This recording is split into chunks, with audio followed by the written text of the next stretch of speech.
Mucha controversia se ha generado por los diversos temas. Primero, por el documento que envió hoy el presidente de la Comisión Permanente del disuelto Congreso, Pedro Olaechea, pidiendo que se nombre a Gonzalo Ortiz de Ceballos como miembro del Tribunal Constitucional.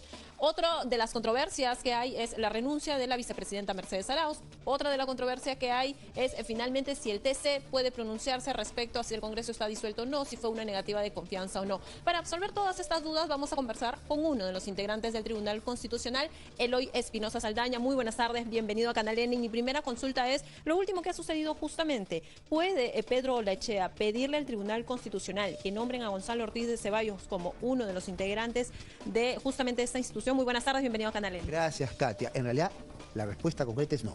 Primero, porque no se terminó el trámite. Entonces hay una reconsideración pendiente de resolver de la señora, de la congresista, ex congresista hoy, Donaire, y una reconsideración, una nulidad presentada por la señora Foronda. Dos, cuando se anunció la votación del señor Ortiz de Ceballos, en ningún momento se dijo que iba a salir quién iba a salir. ¿Por qué? Porque esa competencia en toda la historia del tribunal y en base básicamente a artículos como el 19, inciso 3 de la Ley Orgánica del Tribunal Constitucional, actualmente vigente, y del artículo 4 del reglamento de nuestro tribunal, es competencia del tribunal. Entonces nunca invito a los televidentes a que vean, no hay una sola resolución en la historia de nombramiento de magistrado del tribunal que dice, entra este señor para reemplazar a este otro señor. Ahora, entonces, ¿cómo va a proceder el TC? ¿Va a rechazar el documento enviado por Olaechea? Bueno, yo doy por descontado, primero, que ese documento no ha querido ser publicado por el peruano y creo que el peruano, independientemente de cualquier consideración, hace bien porque estamos hablando de una norma incompleta dada por un órgano que no tiene competencia para hacerlo, porque la Comisión Permanente, el artículo 101 de la Constitución y el reglamento del Congreso le señala qué puede hacer y esto no lo puede hacer. Habría que esperar a un nuevo Congreso para que resuelva las observaciones y si Ortiz de Ceballos las supera, entonces obviamente tendrá que venir al tribunal y los miembros del tribunal decidirán quién de los colegas, de los 6 colegas que estamos en esa situación saldrá. Acá lo que quiero que quede claro es algo, nadie tiene intención de preservarse en el cargo. Es un honor para un profesor de Derecho Constitucional durante toda su vida, administrativo durante toda su vida, haber llegado al Tribunal Constitucional.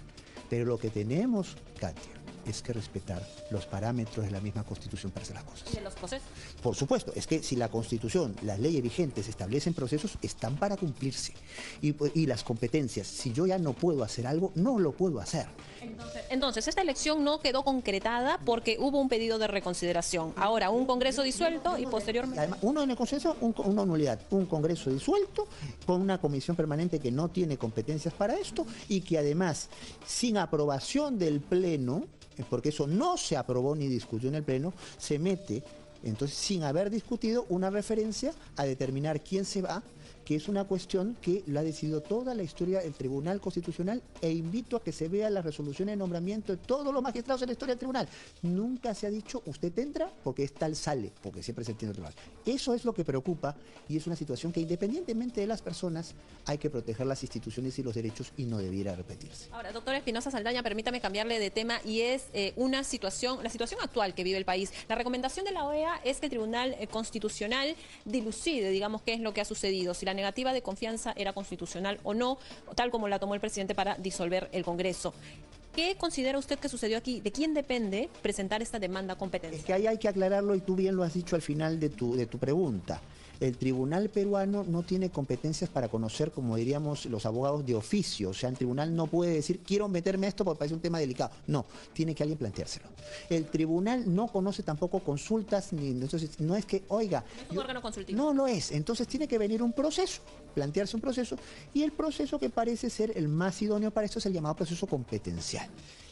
Y aquí tenemos algunas cosas que no voy a adelantar opinión, pero que sin duda habrá que analizar en su momento. Primera pregunta. ¿Puede el presidente de la Comisión Permanente del Congreso plantear un proceso competencial? Mirando el artículo 101 de la Constitución, mirando el reglamento del Congreso, lo que dice la Comisión Permanente, ¿tiene esas competencias o no? ¿Las tiene? Si yo te adelanto eso, te adelanto opinión, no puedo decírtelo. Pero es un tema que, sin duda, vamos a tener que analizar. Entonces, 2, ¿contra quién se va a plantear? ¿Por qué? Porque en la dinámica, que yo no voy a decir si es correcta o no, entonces del presidente de la comisión permanente, el señor Vizcarra está suspendido como presidente de la República. Para el Congreso disuelto. Entonces, y lo dicho tú. Entonces, y la señora Arauz ha renunciado a su condición de presidenta encargada. Entonces, ¿quién preside? Porque supuestamente es una invasión de competencias que sería desde la presidencia de la República, porque es el presidente quien disuelve al Congreso. Entonces, ahí hay una serie de cosas que de presentarles la demanda, nosotros como magistrados las tendríamos que analizar. Pero, insisto, con la objetividad y rigurosidad de siempre. Aquí hay que entender algo, Katia. Un juez no está para un concurso de popularidad. El juez está para resolver conforme a derecho los derechos. Y puede ocurrir que entonces en un caso no te dé la razón y eso no me hace tu enemigo, eso no me hace tu adversario. Entonces eso hace que yo esté haciendo mi trabajo. Me puedo equivocar como cualquier ser humano, pero todos nosotros lo que nos debemos es a la interpretación de la Constitución, no a favorecer intereses muy respetables, pero si no tienen parámetro constitucional no los podemos atender. Ahora, entonces, este punto quiero que me quede claro. El Tribunal Constitucional no se puede pronunciar de mutuo propio si no hay una demanda. Tiene que haber un proceso iniciado porque no resolvemos consultas ni tenemos iniciativa para meternos en temas.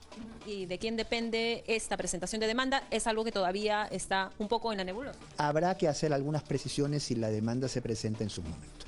Ahora, una última consulta respecto a lo que usted ha mencionado también, la renuncia de la vicepresidenta, que se ha hecho ante el Congreso para el presidente del Consejo de Ministros, Vicente Ceballos, un Congreso disuelto que por tanto no tiene validez esta renuncia. Constitucionalmente, ¿cómo funciona esto? ¿Qué panorama? A ver, es que allí me voy con cuidado porque entrar en detalle sería un adelanto de opinión.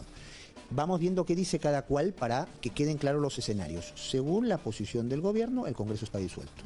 Si el Congreso está disuelto, la comisión permanente no puede ni suspender presidentes, ni vacar presidentes, ni nombrar en cargo presidentes. Esa es la posición del gobierno. La posición del Congreso, o mejor dicho, ya no del Congreso, sino de la comisión permanente del Congreso, es que ellos no están disueltos, que entonces siguen con plenas funciones y en ese sentido hacen una interpretación novedosa del artículo 114 de la Constitución, porque la suspensión ha sido entendida, no quiere decir que no pueda ser entendida de otra manera, pero históricamente fue entendida para casos de enfermedad, imposibilidad. Suspensión temporal. Exactamente. Entonces, pero no lo suspenden por una cuestión de enfermedad, lo suspenden porque asumen que el comportamiento del señor Vizcarra ha sido inconstitucional, ilegal, irregular con la disolución del Congreso, y en ese escenario es que se nombran a una presidenta encargada y esa presidenta encargada al día siguiente le renuncia. Entonces, esas son las dos posiciones. Entonces, si el asunto tendrá que dilucidarse, habrá que ver si se plantea algún cuestionamiento y volvemos a lo mismo. El Tribunal Constitucional nada va a poder decir al respecto si nadie le lleva la situación concreta a analizar. Una última consulta y ahora sí para terminar. ¿Ya se realizó la audiencia para decidir el resultado, la resolución del habeas corpus de Keiko Fujimori? La audiencia sí. La vista de la causa sí, pero ustedes se reúnen, también tienen un... A ver, lo que pasa es que nosotros resolvemos en función de una ponencia. La ponencia hasta ahora no nos ha sido entregada por el ponente. Entonces el ponente, se nos ha dicho, tiene una enfermedad a las rodillas y no puede venir, ha pedido licencia al tribunal. Yo a través de la secretaria general le he deseado mis mejores deseos de recuperación, pero claro, en ese contexto, entonces no hemos recibido ponencia para discutir. Y mientras no tengamos ponencia para discutir, no tenemos pautas para resolver. El ponente es el doctor Blum.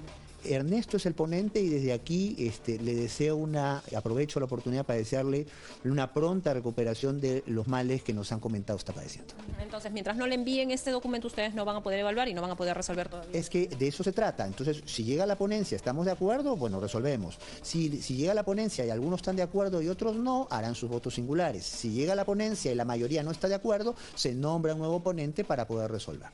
Bien, doctor, muchísimas gracias.